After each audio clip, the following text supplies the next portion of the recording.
Pourquoi tu dois investir en France? De quelle manière tu dois investir en France pour être en sécurité? Dans cette vidéo, nous allons te donner 5 raisons qui vont te permettre de comprendre pourquoi tu dois impérativement investir en France sur tes premiers invests. Let's go!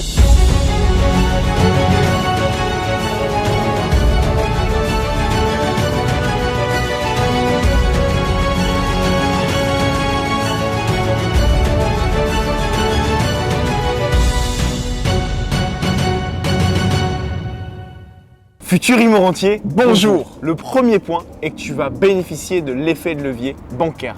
Qu'est-ce que ça veut dire concrètement? C'est qu'on ne te conseille pas d'investir via tes fonds propres. Cet argent-là, ton cash, l'épargne que tu as de côté, c'est ce qu'il y a de plus précieux. Garde-le bien près de toi, ça va te servir en apport, ça va te permettre d'apporter des garanties en banque, mais en aucun cas, tu dois acheter cash, sauf dans quelques cas. Ce qu'on va te conseiller, c'est plutôt de lever de l'argent en banque. C'est simple.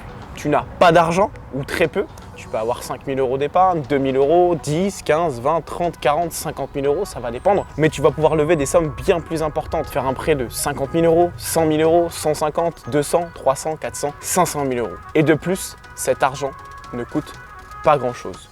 Donc c'est hyper important d'investir en France pour utiliser cet effet de levier bancaire.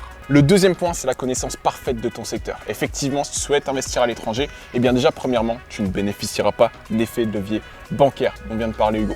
Deuxième point, tu n'auras pas tous les outils que tu as à ta disposition, comme Data France, Géoportail, l'INSEE et tous les sites que tu dois utiliser pour faire tes analyses de marché en France. Ils seront également soumis à beaucoup plus de risques. Du coup, un risque de vacances locatives, un risque de faire une erreur, etc. Et donc, qu'un projet ne se passe pas bien. En plus de ça, si tu investis dans ta région, tu auras déjà des connaissances sur le domaine du bâtiment, les artisans, les entreprises TCE, peut-être sur la partie bancaire, les notaires. Bref, le bouche à oreille, ça fonctionne très bien. L'actualité de la ville, en discutant à droite à gauche, en te renseignant, forcément, tu vois les news passer dans ta région, etc. Donc, automatiquement, tu as une plus grosse connaissance de ce marché-là qu'un marché à 3 000, 5 000, 10 000 km de chez toi.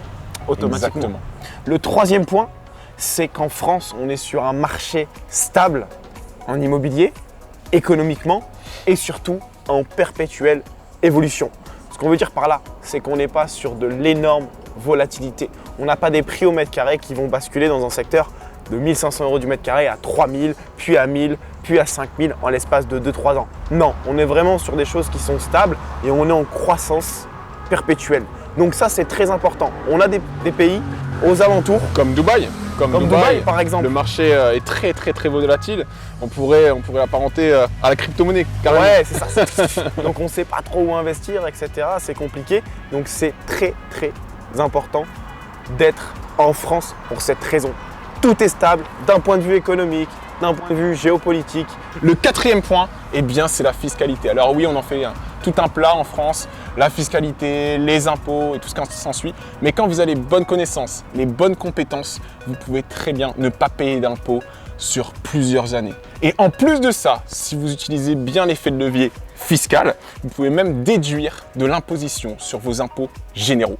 Le cinquième point, c'est qu'il n'y a pas besoin d'avoir des dizaines de milliers d'euros sur son compte en banque. C'était, je pense, ma première objection quand je me suis intéressé à l'immobilier. C'était que pour moi, il fallait des dizaines de milliers d'euros, voire des centaines de milliers, que c'était accessible qu'à plus de 40 ans, 50 ans, une fois qu'on avait une situation stable, qu'on a payé sa résidence principale et tout ce qui s'ensuit. Alors que non, ce n'est pas ça du tout. On en revient au premier point où on peut utiliser l'effet de levier bancaire et dans de nombreuses situations, un emploi stable, qu'on soit en CDI, qu'on soit libéral, qu'on soit entrepreneur ou autre, tant que c'est stable et qu'on a de l'ancienneté, on peut très facilement emprunter. Et ça, peu importe qu'on gagne 1 200 ou 15 000 euros par mois, bien sûr, les montants d'emprunt seront différents. Une personne qui gagne 15 000 euros par mois, une personne qui gagne 1 200 ne pourront pas emprunter les mêmes choses, mais ce seront les mêmes mécanismes qui pourront utiliser. Donc ça, c'est très important et c'est pourquoi on va conseiller d'investir en France. Dans d'autres pays, on a besoin de beaucoup plus d'apports pour démarrer une carrière d'investisseur immobilier. En tout cas, on espère que ces 5 raisons pour investir en France t'ont fait comprendre la puissance et les leviers que tu as à ta disposition. N'hésite pas à nous suivre sur Instagram, déjà plus de 40 000 membres dans la communauté et nous postons des posts de valeur au quotidien. Donc suis-nous. On en a combien actuellement ? Plus de 600. Plus de 600 postes de valeur, une réelle formation gratuite. Tu tu peux t'imprégner de tout. Et si tu veux aller plus loin, n'hésite pas à nous rejoindre durant notre prochain séminaire virtuel où tu auras à ta disposition un plan d'action. Tu pourras évoluer, grandir et avancer dans l'immobilier avec nous. En tout cas, si tu souhaites t'y inscrire, tu as juste à cliquer sur le lien dans la description. À très vite, futur Immo Rentier.